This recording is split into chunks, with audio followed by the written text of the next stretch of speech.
conflicts codification and an effective date. I'll entertain a motion. So moved. Motion by Commissioner Amoroso, seconded by Commissioner Zerdy. Public comments? Yes, two, please. Thank you.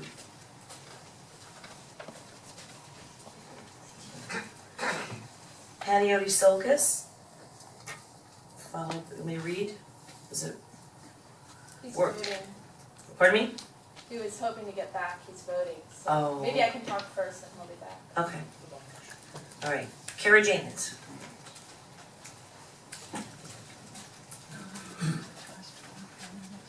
Good evening, Kara Jennings, 822 North C Street. The item on your agenda to replace the air chiller for City Hall has more backup than this agenda item that is very questionably unconstitutional. So if you really want to pass a panhandling ordinance, I think you need to get better backup and workshop this, because as it's written right now, it's vague. Maybe you also have the article with comments from the president of the Palm Beach County ACLU, Jim Green, about that they could contest this on its vagueness. Your use of the word like negative, if someone gives a negative response, or if you're soliciting for money and something else of value, who determines what things have value? You know, I think going door to door to get votes has a greater value than asking somebody for $5. So those elements have made these types of ordinances overturned across the country. It's just fundamentally unconstitutional to pass this type of ordinance. And I think it's highly likely it will be challenged here in Lake Worth. Perhaps there are other cities. The backup briefly mentioned Delray Beach and Fort Lauderdale. Right now, Fort Lauderdale is having a lot of challenges against their anti-homeless people ordinances they've been passing. So just because other cities have passed them doesn't mean they don't have a legal bill going along with those decisions. It just doesn't seem very well thought out. Yes, there clearly is an issue with more people who are poor hanging out in the cultural plaza, but this seems like a knee-jerk response. And you know, what services is the city providing for those folks? How are we addressing issues of poverty and homelessness and panhandling in the city outside of this motion or this ordinance that you have before you? So I really encourage you to not pass this tonight. At least the public deserves more backup.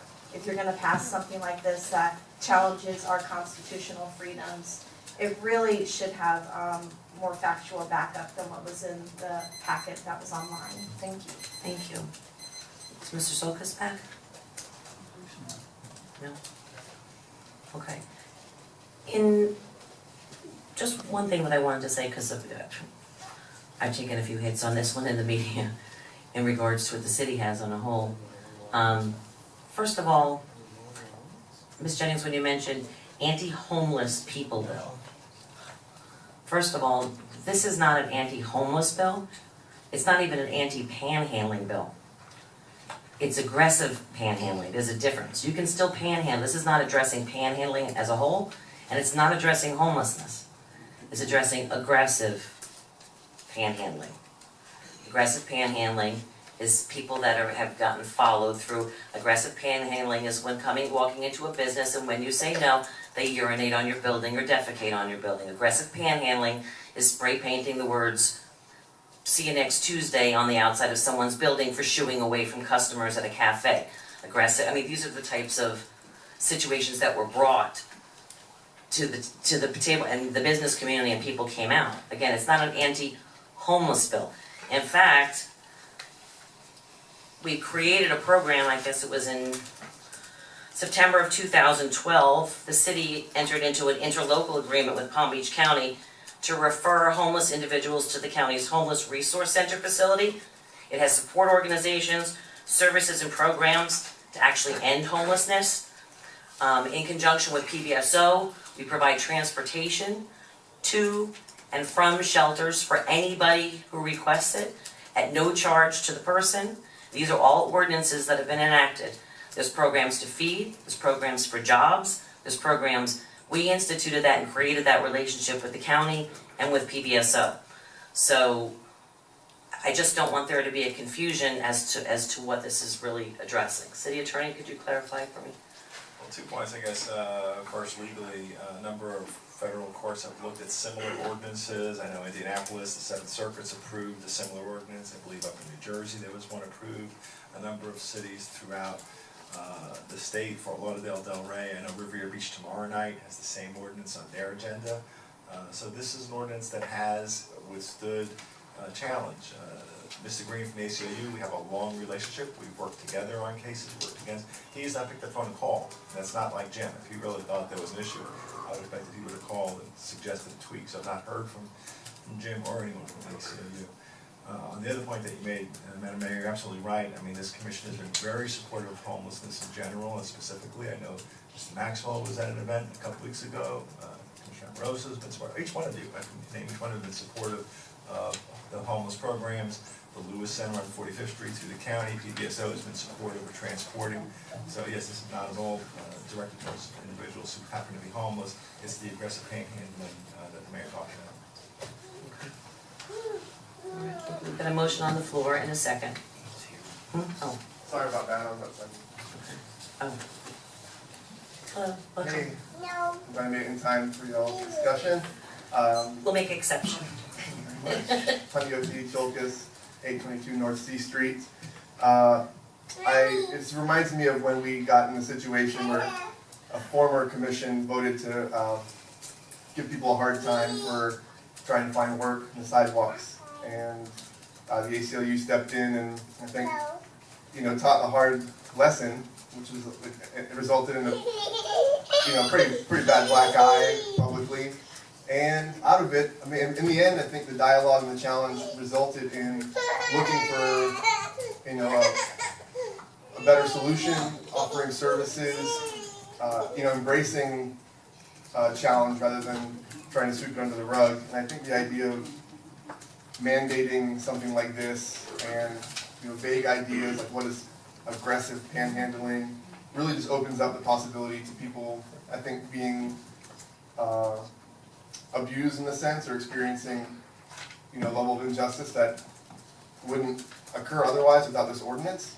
And so I'm glad to hear that you're trying to communicate with Jim Green. I think that he could probably clarify things. There's a lot of people in this town, as you know, who are passionate advocates, especially for folks who are disenfranchised or underrepresented. And I think the community that tends to be panhandling is people often need services like you addressed more than they need the threat of PBSO. And if it's an issue with something related to someone's mental health or substance abuse, those are things that there are programs to deal with and address. If it happens to come to an issue of assault or some sort of violent situation, there are already laws in place to deal with that.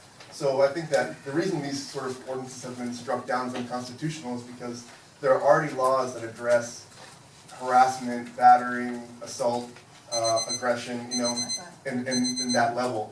So doing this just seems like targeting people based on their economic needs. Thank you. We addressed some of that, but I'll address it again.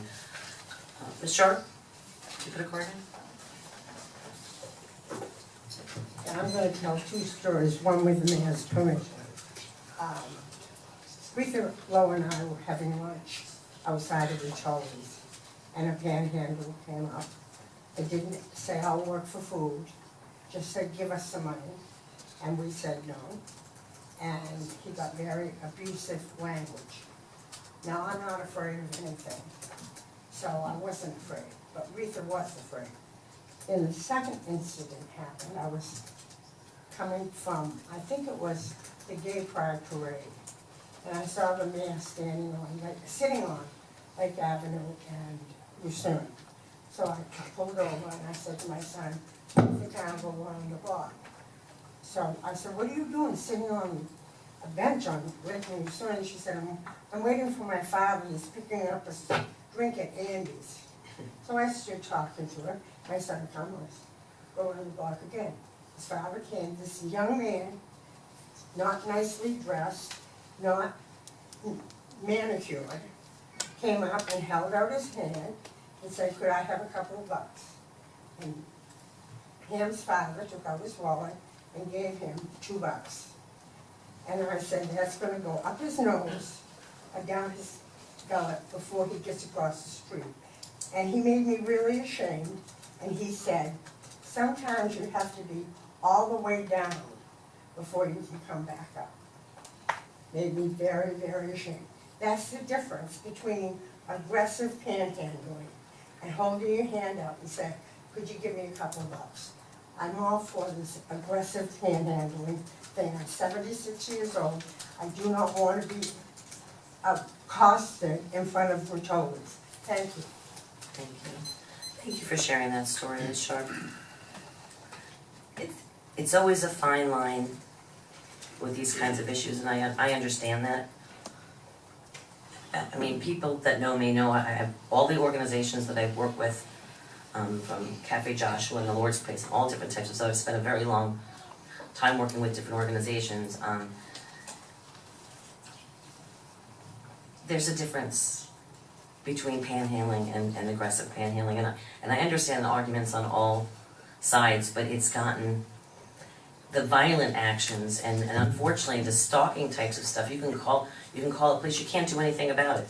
Heck, I was stalked for 6 months, couldn't do a darn thing. I'm an elected official and I'm just being I mean, they follow you around, they follow you everywhere. You know, you say no, they follow you around. I remember Mr. Marati, you told the story the last time about the woman who was in there, and I told you about sitting outside the banks. They're standing outside the banks waiting for you to come out of the ATM and get your money and then tell you they want money. Well, it's one thing to say you want money, it's another thing to not move out of the way when you say I'm sorry.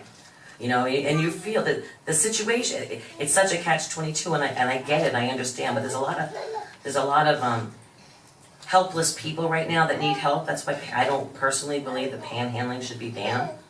But this aggressive stuff has gotten out of control in the city streets. And this is a chance, you know, to take care of that without violating. The last thing I want to do is violate anybody's rights or give any ability. That's why I was very cautious, Ms. Jennings, to say this is not, if anyone's got a compassion for the homeless, I do. And this is not about an anti-homeless anything. And I will stand up against that at any moment. But there's something else going on here, and that's really what we're trying to address, I think, in this measure. So we've got a motion on the floor in a second. All those in favor? Aye. Aye. All those opposed? Motion carries unanimously. Thank you very much.